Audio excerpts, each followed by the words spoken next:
Hello, എല്ലാവർക്കും നമസ്കാരം. ഇന്ന് ഗാന്ധിജിയും സ്വാതന്ത്ര്യ സമരവും എന്ന ടോപ്പിക്കുമായിട്ടാണ് ഞാൻ വന്നിട്ടുള്ളത്.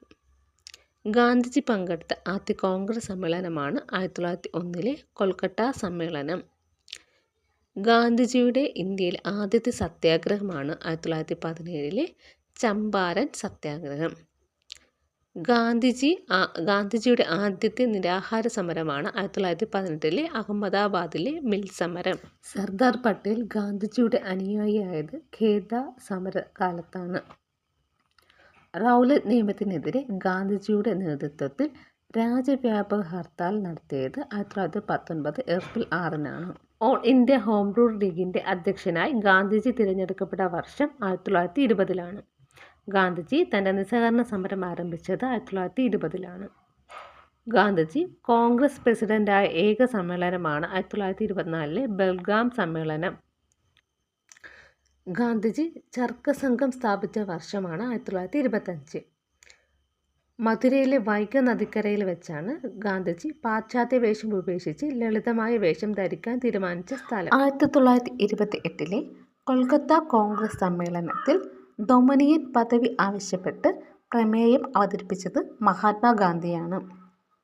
ഗാന്ധിജി സിവിൽ ആജ്ഞാലംഘന പ്രസ്ഥാനത്തിന് തുടക്കം കുറിച്ചത് 1930 ദണ്ഡി മാർച്ചോടുകൂടിയാണ്. പേഴ്സൺ ഓഫ് ദി ഇയറായി ടൈം മാഗസിൻ തിരഞ്ഞെടുത്ത ആദ്യ ഇന്ത്യക്കാരനാണ് മഹാത്മാഗാന്ധി 1930.